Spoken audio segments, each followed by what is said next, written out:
देवाच्या प्रिय संतगणांनो, आज प्रभूच्या पवित्र उपस्थितीमध्ये आपण असताना पवित्र शास्त्रातून आपण काही वचन वाचणार आहोत. स्तोत्र संहिता 90वा अध्याय आणि 1 पासून 12 पर्यंत आपण वचन वाचणार आहोत. स्तोत्र संहिता 90 अध्याय आणि 1 पासून 12 पर्यंत वचन आपण वाचूया. लक्ष देऊन ऐका. देवाची अक्षयता व मानवाची क्षणभंगुरता. देवाचा भक्त मोशे अशी प्रार्थना. हे प्रभू, तू पिढ्यानपिढ्या आम्हाला निवासस्थान आहेस. पर्वत उत्पन्न झाले त्यापूर्वी तू पृथ्वी व जग ही निर्माण केली. त्यापूर्वीच अनादिकालापासून अनंत कालापर्यंत तू देव आहेस. तू मनुष्याला पुन्हा मातीस मिळवतोस आणि म्हणतोस, अहो मानवांनो परत जा, कारण तुझ्या दृष्टीने सहस्त्र वर्षे कालच्या गेलेल्या दिवसासारखी रात्रीच्या प्रहरासारखे आहेत. तू पुराप्रमाणे मानवांना घेऊन जातोस. ते निद्रेप्रमाणे क्षणिक आहेत. सकाळी उगवणाऱ्या गवताप्रमाणे ते आहेत. सकाळी ते तरारून वाढते, संध्याकाळी ते कापल्यावर वाळून जाते. कारण आम्ही तुझ्या क्रोधाने भस्म होतो, तुझ्या संतापाने आम्ही घाबरून जातो. तू आमचे अपराध आपल्या पुढे ठेविले आहेत. आमची गुप्त पातके आपल्या मुख प्रकाशात ठेविले आहेस. तुझ्या क्रोधात आमचे सर्व दिवस गुदरतात. आम्ही आमचे आयुष्य चंचल ध्वनीप्रमाणे घालवितो. आमचे आयुष्य 70 वर्ष आणि शक्ती असल्यास फार तर 80 वर्ष असले तरी त्याचा डामडौल केवळ कष्टमय व दुःखमय आहे. कारण ते लवकर सरते आणि आम्ही निघून जातो. तुझ्या क्रोधाचे बळ कोणाला समजते आणि तुझे भय बाळगणे इतकी कोणाला तुझ्या कोपाची जाणीव आहे. याकरिता आम्हाला आमचे दिवस असे गणण्यास शिकव की आम्हाला शून्य अंतकरण प्राप्त होईल. आमेन, आमेन. 12वं वचन परत वाचूया. सगळ्यांनी माझ्या मागे म्हणा, ह्याकरिता. मोठ्या आवाजात, ह्याकरिता, ह्याकरिता आम्हाला आमचे दिवस असे गणण्यास शिकीव की आम्हाला शून्य अंतकरण प्राप्त होईल. बायबलचं वचन या ठिकाणी सांगतं की परमेश्वराकडे दास प्रार्थना करते की हे परमेश्वरा, मला तू काहीतरी आज शिकव. आणि काय शिकव म्हणत आहे की माझे जे दिवस आहे, मेरे जो दिन है, माझे जे दिवस आहेत ते मला मोजायला शिकव, गणण्यास शिकव. माझे जे दिवस आहेत ते मला मोजता येऊ दे, अशी माझ्यावरती कृपा कर. मला ते दिवस मोजता येतील, यासाठी मोजता यावेत की मला त्याद्वारे शून्य अंतकरण प्राप्त होईल. ही एक विनंती आहे. सेवक परमेश्वराकडे विनंती करतो की मला माझे दिवस मोजायला शिकव. स्तोत्र 90 हा जो एक शास्त्र भाग आहे, स्तोत्र 90 जे आहे, ह्याला आपण पुरातन स्तोत्र म्हणू शकतो. जुनं स्तोत्र म्हणजे दाविदानी भरपूर स्तोत्र लिहिली, पण त्या स्तोत्रांपेक्षा हे स्तोत्र अधिक पुरातन आहे, अधिक जुनं आहे. का असं म्हणू शकतो? कारण की हे स्तोत्र लिहिणारा दाविद राजा नव्हता. हे स्तोत्र साक्षात मोशेने लिहिलेलं आहे. कुणी लिहिलं हे स्तोत्र? मोशे. मोशे परमेश्वराकडे विनंती करीत आहे की हे परमेश्वरा, आम्हाला असा आशीर्वाद दे की आम्हाला आमचे दिवस आहेत ते गणता येऊ दे. आम्हाला गणण्यास शिकव, कारण त्यातून आम्हाला शून्यता प्राप्त होणार आहे. मोशे असा परमेश्वराचा एक दास आहे की या मोशेला परमेश्वर मित्रासारखं समोरासमोर बोलायचा. किती लोक आमेन म्हणतील?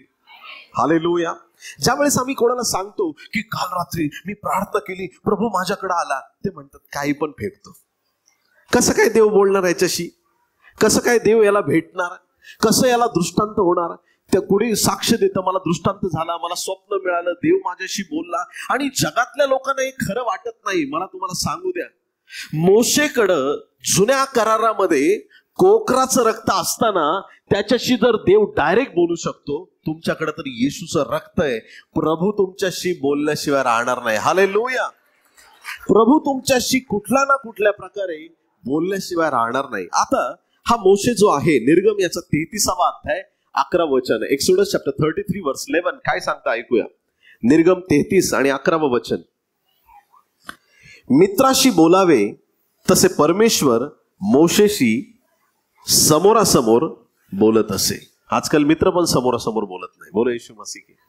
सगळे व्हॉट्सअपवर बोलतात, सगळे सोशल मीडियावरती बोलतात आणि प्रत्येकाची बोलण्याची पद्धत निराळी आहे.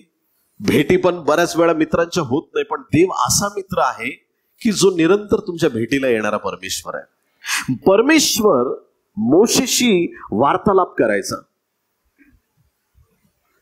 कशासारखा? मित्रासारखा तो मोशे बरोबर बोलायचा. बायबलचं वचन स्पष्ट आहे, मित्राशी बोलावे तसे परमेश्वर मोशेशी समोरासमोर बोलत असे. मोशे छावणीकडे परत जात असे तरी त्याचा सेवक नूनाचा मुलगा यहोशवा हा तरुण पुरुष मंडप सोडून बाहेर येत नसे. परमेश्वर मित्रासारखं त्या मोशेशी बोलायचा.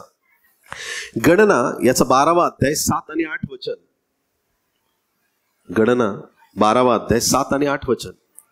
पण माझा सेवक मोशे याच्या बाबतीत तसे नाही. माझ्या सर्व घराण्यात तो विश्वासू आहे. मी त्याच्याशी स्पष्टपणे तोंडोतोंड बोलत असतो. गूढ अर्थाने बोलत नसतो. परमेश्वराचे स्वरूप तो पाहत असतो.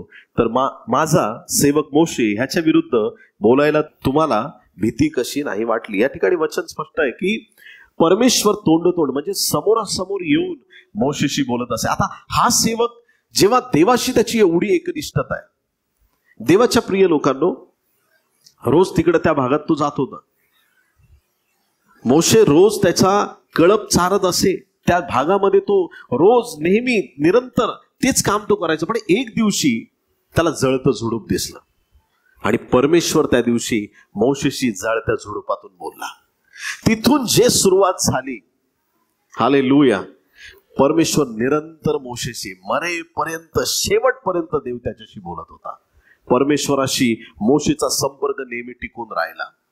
चढउतार आले, अडचणी आल्या, संकट आले, लोक कुरकुर करत होते, कोण त्याच्या विरुद्ध बोलते, पण त्या परिस्थितीत देवाने मोशेला कधी सोडलेलं नाही. मित्रासारखा परमेश्वराशी बोलणारा दास आज देवाकडून काहीतरी शिकण्याची अपेक्षा करतोय. तो म्हणतो की हे परमेश्वरा, मला माझे दिवस मोजता येऊ दे. हालेलुया, मला माझे दिवस मोजता येऊ दे. आणि देवाच्या प्रिय लोकांनो, आणि मग ती सुज्ञता देवापासून प्राप्त करण्यासाठी तो परमेश्वराकडे याचना करत आहे की मला माझे दिवस मोजता येऊ दे, मला माझे दिवस मोजायला शिकव.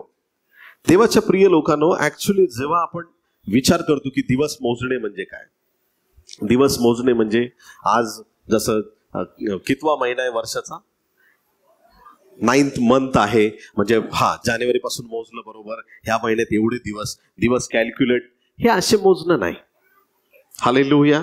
आणि कोणीच माणूस स्वतःच्या जीवनातले दिवस मोजू शकत नाही. किती लोक आमेन म्हणणार आहेत? शक्यच नाही, शक्यच नाही. माझा जन्म ह्या तारखेला झाला आणि तिथून आजपर्यंत किती दिवस झाले, हे दिवस मोजणं म्हणजे ते गणित नाही. या सेवकाला काहीतरी वेगळं सांगायचंय, मला दिवस मोजायला शिकव म्हणजे काय. देवाच्या प्रिय लोकांनो, या पहिल्या 11 वचनांमध्ये परमेश्वर किती खतरनाक आहे. किती लोक आमेन म्हणतील? हालेलुया. परमेश्वर ऑर्डिनरी देव नाहीये. देवाच्या प्रिय लोकांनो, या जगात असं कोणी व्यक्ती नाहीये की त्याला माहित आहे की माझे दिवस किती आहेत. कळतंय तुम्हाला? असं गोल गोल मान हलवू नका, खरं सांगा, कळतंय? नाही कळत.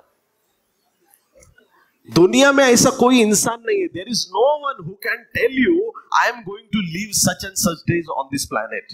Nobody can tell you. मी ह्या दिवसापर्यंत पृथ्वी तलावरती आहे, कुणी सांगू शकत नाही.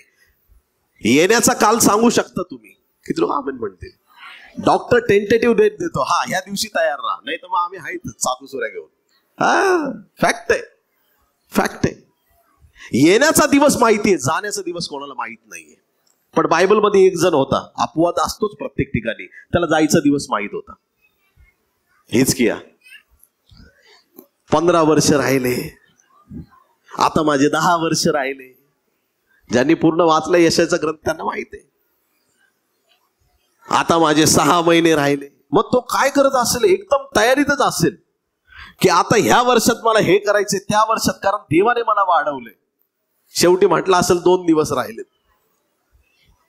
माणसाला लवकर जायची इच्छा होत नाही. किती लोक आमेन म्हणतील? पण बाकी generally nobody knows how many days you are going to stay on this planet. Only your God can know that. Hallelujah. फक्त देवाला ठाऊक आहे तुमचं जीवनक्रम काय, तुमचे दिवस मोजणारा तुमचा परमेश्वर आहे. मग आता जर हा दास देवाला विचारतो की आम्हाला आमचे दिवस मोजायला शिकव, याचा अर्थ नीट समजून घेऊया प्रियांनो. त्या बोटावरती गणित देवाकडून शिकायचं नाहीये. किती लोक आमेन म्हणतील? हालेलुया. गणित देवाकडून शिकायचं नाही. 1 दिवस झाला, 2 दिवस झाले, 3 दिवस झाले, नाही. गणित देवाच्या दृष्टीने आम्हाला बघायचंय. आमचे दिवस गणण्यास शिकव, म्हणजे आम्हाला प्रत्येक दिवस मोजता आला पाहिजे. आजचा दिवस जगता आला पाहिजे. उद्याची खात्री मानायची नाही. आजचा दिवस जो देवाने दिलाय, या दिवसात देवाचं गौरव झालं पाहिजे. जे लोक म्हणतात की नाही मी उद्या करेल, तुझा उद्या कधीच येणार नाही. किती लोक आमेन म्हणणार आहेत? उद्याचा दिवस येऊ शकत नाही. कळतंय तुम्हाला? आजसाठी उद्याचा दिवस काय आहे? 29 तारीख आहे. तुम्ही 29 मध्ये गेलात, तुम्ही म्हटणार उद्या पुढचा दिवस.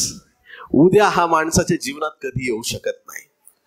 जर तुम्ही नेक्स्ट टाइम वरती विश्वास ठेवता, ह्या वेळेस मला परीक्षा नाही देता आली, पुढच्या वेळेस मी करेन, तुम्ही पक्का निर्णय घेणारे नाहीत. आलेल्या संधीचं सोनं करणारे लोक देवाचे लोक पाहिजेत. हालेलुया. आता तो वधस्तंभावर लटकलेला चोर म्हटला असतं, जाऊ दे आता मरायचंच आहे असं, पण तो निंदा करतोय, मी पण निंदा. त्याने लास्ट मोमेंटला योग्य काम केलं. प्रभूने त्याला डायरेक्ट सुखलोकाचा आशीर्वाद दिला. हालेलुया. जिथं सगळे देवाचे दास लोक होते, त्या ठिकाणी त्या सुखलोकात जाण्याचा त्याला आशीर्वाद मिळाला. देवाच्या प्रिय संतगणांनो, एका चोराला संधी साधता आली. आम्हाला वेळेचा सदुपयोग करता आला पाहिजे. माझे दिवस गणण्यास शिकव, म्हणजे प्रत्येक दिवस माझ्यासाठी महत्वाचा आहे. प्रत्येक दिनी प्रतिदिनी आम्ही देवाला गौरव देणं गरजेचं आहे. आमेन. नीतिसूत्रे 27वा अध्याय, पहिलं वचन. प्रोब चॅप्टर 27 वर्स 1.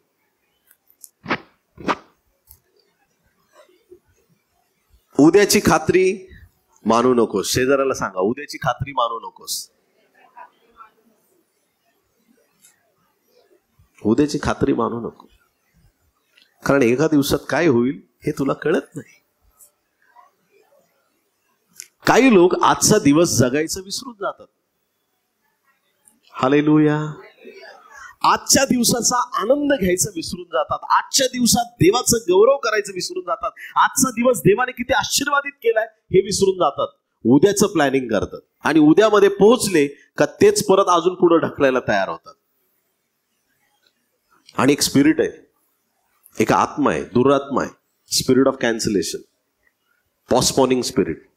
काही लोक बऱ्याचदा फक्त गोष्टी पुढे ढकलत राहतात. ते देवापासून नाहीये. ऐकताय तुम्ही चर्च? ज्या वेळेस आमच्यामध्ये तो स्वभाव येतो की आम्ही एखाद्या गोष्टीला फेस करू शकत नाही आणि आम्ही फक्त त्याला ढकलत राहतो, नको जाऊ दे नंतर बघू, जाऊ दे नंतर बघू, जाऊ दे नंतर बघू. आणि ज्या वेळेस तुम्ही ती गोष्ट पोस्टपोन करत राहता, ती देवाची इच्छा नाहीये.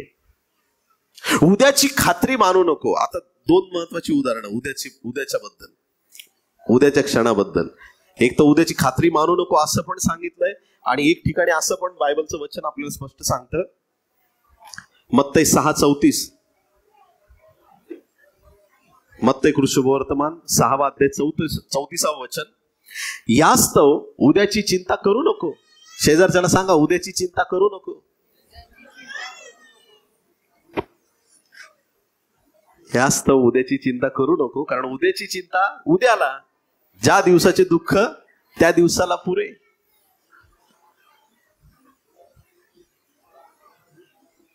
तिकडं एलियाच्या जीवनात देव चमत्कार करतोय. त्याला करिंदोळाचं पाणी मिळतंय, कावळे येऊन त्याला मस्त नॉनव्हेज भाकरी वगैरे सगळं पुरवतायत. त्याला टेन्शन नाही, तो मस्त आहे. इकडं विधवा टेन्शन मध्ये.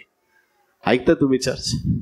थोडं पीठ राहिलंय, थोडं तेल राहिलंय, आता हे संपणार आहे. हे संपलं की माझा मुलगा आणि मी मरणार आहे. उद्याची काळजी. एलियाला उद्याची काळजी. हालेलुया. आजचा दिवस महत्वाचा आहे. जो व्यक्ती आजच्या दिवसावरती विश्वास ठेवतो, आजच्या दिवसात कर्तृत्व करतो, आजच्या दिवसाकडे फोकस करतो. सकाळी झोपेतून उठल्यानंतर हा विचार करतो की देवा तू मला हा दिवस दाखवलाय आजचा, या आजच्या दिवसात मी तुझा गौरव करणार आहे. जे काम मला काल जमलं नाही ते काम मी आजच्या दिवसात पूर्ण करणार आहे. आजपर्यंत जे मला जमलं नाही ते आजचा दिवस घडून आणणार आहे. आजचा दिवस माझ्यासाठी आशीर्वादाचा दिवस आहे. हा दिवस मी व्यर्थ जाऊ देणार नाही. आजच्या दिवसात माझ्या देवाचं गौरव मी करणार. कालच्या दिवसात जे अपूर्ण राहिलं ते मी आज पूर्ण करणार आहे. हालेलुया. ते लोक आशीर्वादित आहेत. आणि जे म्हणतात काल पण नाही झालं आज तरी कशाला होईल. देवाच्या लोकांनो, बायबल सांगतो उद्याची चिंता करू नको. लूक याचा 12वा अध्याय 19-20 वचनामध्ये एक श्रीमंत व्यक्ती आहे. लूक 12:19-20 मध्ये एक श्रीमंत व्यक्ती आहे. भरपूर त्याचा कोठारा फुल झाली सगळी. हालेलुया. धनवान आहे. सगळं तुडुंब भरलंय. भरपूर पैसा आहे आता त्याच्याकडे. जितना उसका गोडाउन था सब अनाज से फुल हो गया. अभी वो एकदम खुश है. आणि त्या आनंदात तो काय म्हणतो, हे जीवा जीवा हे जीवा. ऐकताय का सगळे? बोले येशू मसीह की. त्याच्या जीवाला तो सांगतो की हे जीवा खा. काय कर? सगळ्यांनी म्हणा खा पी. म्हणजे काय पित असेल तो विचार करा. खा पी मजा कर आनंद कर. कारण तुला आता काही टेन्शन नाही, काय करायची गरज नाही, कारण तुला भरपूर मिळालेलं आहे. आता जे मला प्राप्त झालंय ह्याच्यावर मी भरपूर दिवस जगणार आहे या खोट्या विश्वात तो राहिला. मुळात ऍक्च्युली हा विचार कधी केला की नाही मला माहित नाही. तुम्ही त्या धनवानाची कोठारा पण भरलेली आहेत आणि आपली योसेफाची जुन्या करारातली कोठारा पण भरलेली आहेत. ऐकताय तुम्ही चर्च? नवीन करारातल्या धनवानाची कोठारा भरलेली आहेत. तो म्हणतो खा पी मजा कर. आणि जुन्या करारातला योसेफ म्हणतो की मी खात पीत बसणार नाही. जे दुष्काळाचे वर्ष आहेत त्याच्यासाठी मी स्वतःला तयार करणार. दुष्काळात मी मरणाऱ्या लोकांना जगवणार. दुष्काळात मी लोकांची काळजी घेणार. हालेलुया. दूरदर्शीपणा आमच्याकडे पाहिजे. दूरदर्शीपणा. उद्याबद्दल निष्कारण खोटी अशी आश्वासनं बाळगू नका. देवाच्या प्रिय लोकांनो, या श्रीमंत माणसाला देवाने सांगितलं, अरे मूर्खा, आज रात्री तुझा प्राण काढून घेतला जाईल, तू काय करशील? देवाच्या प्रिय लोकांनो, आज या पवित्र वचनात एक गोष्ट आम्हाला पक्की कळाली पाहिजे की परमेश्वराने आम्हाला जो समय दिलेला आहे त्या प्रत्येक दिवसाला आम्ही काउंट केलं पाहिजे. तो प्रत्येक दिवस गणतीमध्ये घेतला पाहिजे. तुम्ही कळतंय मला माझं बोलणं? थोडासा कठीण विषय, पण तो स्पिरिट मध्ये ग्रास्प करून घ्या. आजचा दिवस व्यर्थ गेला समजा, तर तो तुमच्या मोजण्यातून निघून गेला. 0 झाला त्याचं पॉवर त्या दिवसाचा. कळतंय तुम्हाला? मला मोजायला शिकव, म्हणजे असं काही त्या दिवसात तुझं गौरव घडून आण की हा एक दिवस वेगळा दिवस म्हणून ठरवण्यात येईल. असा प्रत्येक दिवस आमचा देवाच्या आत्म्याने भरलेला पाहिजे. प्रत्येक दिवस सुपर नॅचरल पाहिजे. प्रत्येक दिवसामध्ये आम्ही देवाचं गौरव केलं पाहिजे. म्हणा, हे परमेश्वरा, हे परमेश्वरा, मला माझे दिवस मोजण्यास शिकेव. हालेलुया. परमेश्वर ज्यावेळेस तुम्हाला या गोष्टी शिकवतो प्रियांनो, परमेश्वर ज्यावेळेस तुम्हाला तुमचा प्रत्येक क्षण प्रत्येक दिवस आशीर्वादित करतो, त्यावेळेस तुमचं जीवन हे परिपूर्ण रीतीने आशीर्वादित होतं. एकही दिवस आपल्या जीवनातलं व्यर्थ जाता कामा नये. ज्यावेळेस देव आम्हाला आशीर्वादित करतो त्यानंतर परमेश्वर कधी आपल्याला फिरून परत त्याच जागेवरती घेऊन येतो. ऐकता तुम्ही? हालेलुया. उत्पत्ती 13वा अध्याय 3 आणि 4 वचन. उत्पत्ती 13, 3 आणि 4. अब्रामाविषयी वचन सांगतं. मग मजला करत करत तो नेगेब पासून बेथेल पर्यंत गेला. बेथेल व आई यांच्या दरम्यान त्याने आरंभी डेरा दिला होता, त्या ठिकाणी तो आला. ऐकताय सगळे चर्च? त्या ठिकाणी तो आला. किती लोक आमेन म्हणतील? तेथे त्याने परमेश्वराच्या नावाने प्रार्थना केली. बायबल सांगतं की अब्राहम एक ठिकाणी डेरा देतो, तिथं देवासाठी वेदी बांधतो, परत जातो आणि ज्यावेळेस फिरून तिथं येतो त्याला सगळ्या गोष्टीचं स्मरण होतं की मी इथं माझ्या देवासाठी वेदी बांधली होती. ज्यावेळेस तो परत तिथं येतो तो देवाकडे प्रार्थना करतो. हालेलुया. ज्या वेळेस तुम्ही परत फिरून त्या क्षणाकडे येता, त्या दिवसाकडे येता, त्या वेळेकडे येता, त्या घटनेकडे येता, देवाकडे प्रार्थना करायला विसरू नका. हालेलुया, बोलो येशू मसीह की. अब्राहम प्रार्थना करतो, परत फिरून त्या जागेवर आल्यानंतर अब्राहम देवाकडे प्रार्थना करत आहे. शास्त्री 14 अध्याय 5 ते 9 वचन, खूप सुंदर घटना आहे. वाचणार नाही आपण वेळेअभावी, पण माझ्यावर विश्वास ठेवा, मी बायबल वाचून आलोय. Praise the Lord, hallelujah. Bible सांगते या ठिकाणी की हा जो शमशोन आहे त्याच्या मम्मी डॅडी बरोबर मुलगी बघायला गेला. हा आई वडिलांबरोबर चाललाय, आई वडील दोघं पण चाललेत, हा चाललाय. पण कधी कधी होतं ना, कधी आई वडील एकीकडं, म्हणजे येशू ख्रिस्त पण यरुशलेमेत गेला, आई वडील एकीकडं, येशू वेगळीकडं, आणि मग ती शोधाशोध 3 दिवस. तुम्हाला सगळा इतिहास माहिती, येशू हरवला लिहिलंय, पण मला असं वाटतं त्याच्या आई वडील हरवले होते. हालेलुया, तो तर बापाच्या घरात होता, योग्य जागेवरती. बरं ठीक आहे, असो. आता हे आई वडील शमशोनाचे पुढं पुढं चालले, आणि हा शमशोन वेगळ्या वाटेने चाललाय, आणि तिथूनच आजूबाजूला कुठून जाता जाता अचानक सिंह त्याच्या पुढे आला. कोण आलं? सिंह. सिंह आला होता शमशोनाला मारण्यासाठी. सिंहाने त्या शमशोनावरती झडप मारण्याआधी देवाच्या आत्म्याने शमशोनावरती पाखर घातली. पॉवरफुल आहे. आमेन, हालेलुया. तुमचा वैरी तुम्हाला गाठण्याआधी देव तुमच्या भेटीला येणार आहे. तुमच्यावर संकट येण्याआधी तुमचा देव तुमच्याकडे येणार आहे. वैर्याने तुमच्याकडे आघात करण्याआधी तुमचा परमेश्वर तुमच्या भेटीला येणार आहे. देवाच्या प्रिय संतगणांनो, आजारांना पाहून घाबरू नका, संकटांना पाहून घाबरू नका. वैरी गर्जणाऱ्या सिंहासारखा येईल, त्यावेळेस त्या सिंहापुढे छाती काढून उभे राहा, कारण की देव तुमच्या पक्षाचा आहे, परमेश्वर तुमच्या बाजूचा आहे. तो सिंह जसा समोर आला, बायबल कुठंच लिहित नाही की शमशोन पळून गेला. नाही, आम्ही पळकुटे नाही. किती लोक आमेन म्हणणार? सिंह आला, आम्ही इकडे नाही जात, आम्ही सिंहाकडे जाणारे लोक आहोत. गल्ल्यात आला की आम्ही गल्ल्याकडे जाणारे आहोत. नाईन गावाच्या विधवेचा मुलगा मेला ना, वेशीमधून त्याला घेऊन येत होते पुरण्यासाठी बाहेर गावाच्या. येशूची एंट्री झाली. आज एखाद्या ठिकाणी माहित आलं, लोक लगेच लेके जाऊ, नाही, येशू मध्येच उभा राहिला. हालेलुया. देवाच्या प्रिय लोकांनो, कुठं पक्क उभं राहायचं लक्षात ठेवा. हालेलुया. पळकुटा स्वभाव देवाने आपल्याला दिलेला नाहीये. त्या दिवशी त्या सिंहाला असं शमशोनाने फाडून टाकलं. हालेलुया. कशाला फाडलं? कोणाला फाडलं? तुम्ही ऐकलं का मी काय बोललो? सिंहाला फाडणं सोपी गोष्ट नाहीये. एखाद्यावर सिंह बसला तरी गुदमरून मरण, एवढा मोठा असतो. ऐकताय तुम्ही चर्च? हालेलुया. पण त्या शमशोनाने करडू फाडावं असं सिंहाला फाडून टाकलं. आता सिंह फाडला, सिंह मारून टाकला. ही छोटी गोष्ट आहे का मोठी गोष्ट आहे? छोटी आहे का? आई बाप भेटले, त्यांना सांगितलं सुद्धा नाही, सिंह आला होता मग मी त्याला मारलं. आई बापाला काहीच नाही. काही लेकरं घरी बऱ्याच गोष्टी लपवतात, आई वडिलांना सांगत चला. Hallelujah, praise the Lord. बरं, गेले तिकडं, मुलगी बघितली, पराक्रम करून आला आता जावई बापू, आणि त्याला मुलगी पण फार आवडली, खूप आनंदी होता. आता रिटर्न परत जायचं, तिथूनच त्या मार्गाने जायची त्यांना संधी मिळाली. देवाच्या प्रिय लोकांनो, एकदा त्याच ठिकाणावरून शमशोन जाताना त्याला आठवलं, अरे ह्याच बाजूला इकडच मी सिंहाला मारलं होतं, त्या सिंहाचं काय झालंय ते जाऊन बघूया. हालेलुया. जिथं त्याने सिंहाला हरवलं होतं त्याच ठिकाणी तो परत फिरून तिथं आला. त्यावेळी त्याला एक गोष्ट दिसली की त्या सिंहाच्या मेलेल्या शरीरामध्ये त्याला एक मधमाशांचं पोळं दिसलं. त्याने त्याच्यातून मध काढला, स्वतः पण खाल्ला, आई बापाला पण घेऊन गेला. जिथं परमेश्वराने त्याला जिंकवलं तिथंच देवाने त्याचं तोंड गोड केलं. जिथं परमेश्वराने त्याला यशस्वी केलं, परमेश्वराने तिथं त्याला आशीर्वादित केलं.